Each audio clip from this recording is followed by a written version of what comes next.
출애굽기 32장 Exodus chapter 32. When the people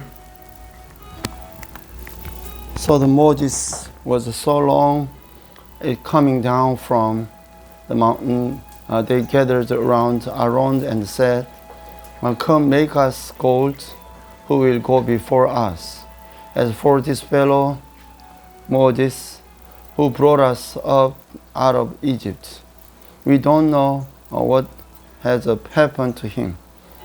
Aaron answers them, "Take off the gold earrings that your wives, your sons, and your daughters are wearing, and bring them to me." And so all the people took off the earrings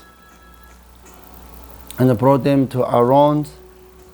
He took what they handed him and made it into an idol cast in the shape of a calf, fashioning it with a tool. Then they said, "These are your gods, O Israel, who brought you up out of Egypt." When Aaron saw this, he built an altar in front of all the calf and announced, "Tomorrow there will be a festival to the Lord."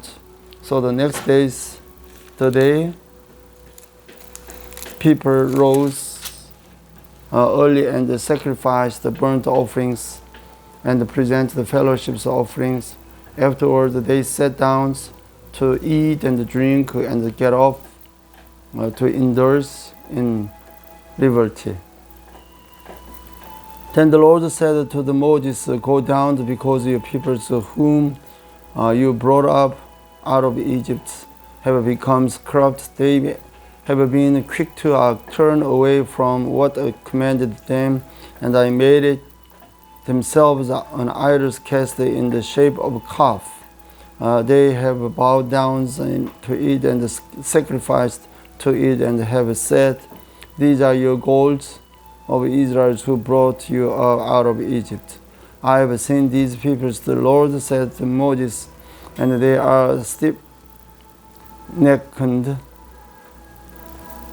people. Now leave me alone so that my anger may burn against them, that I may destroy them. Then I will make you into a great nation."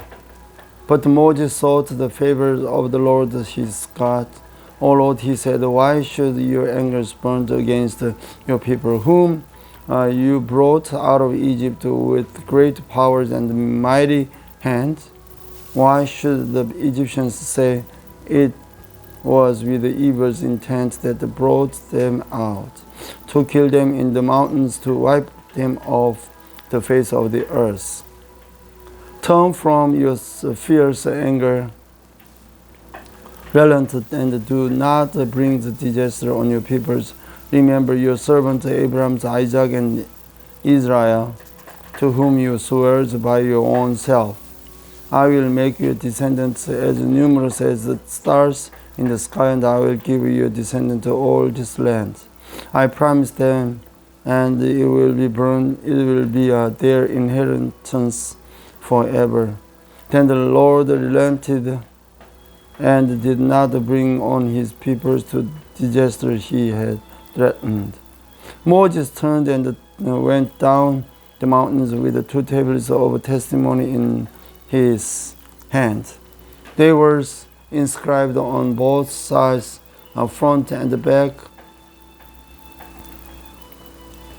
The tablet with the work of God, the writings was the writing of God engraved on the tablets.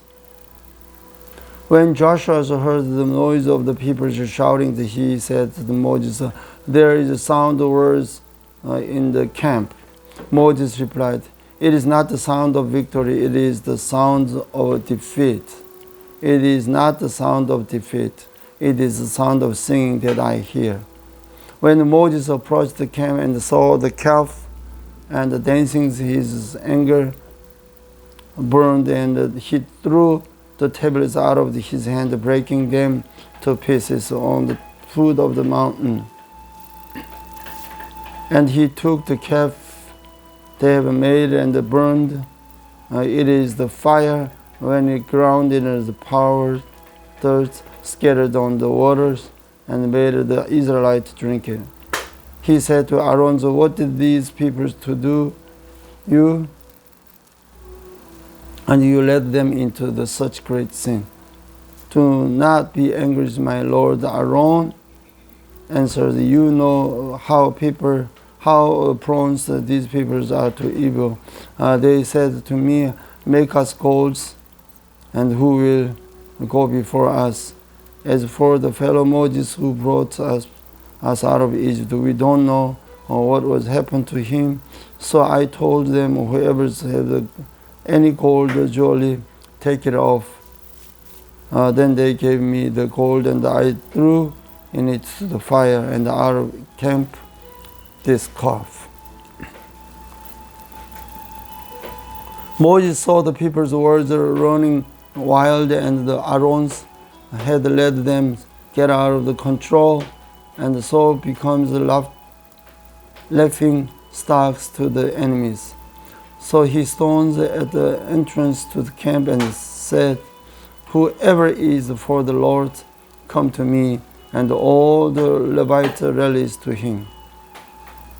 Then he said to them, this is what the Lord and the God of Israel says, each man straps a sword to his side. Go back and forth through the camp from the end to the other, each killing his brothers and friends and neighbors. The Levites did as Moses commanded, and that day about 3,000 people died. Then Moses said, you have been set apart to the Lord today, for you are against your own sons and brothers. He has blessed you this day. The next day, Moses said to the people, you have committed a great sin, but now I will go to the Lord. Perhaps I can make atonement for your sin. So Moses went back to the Lord and said, oh, what a great sin these people have committed. They have made themselves god of gold. But now please forgive their sins. But if not, then blot me out of the books you have written. The Lord replied, Moses, whoever has sinned against me, I will blot out of my book. Now go lead the people to the place I spoke, and my angels will go before you. However, when the time comes for me to push, I will punish them for their sin. And the Lord struck the people with a plague because of what they did with the calf Aaron had made.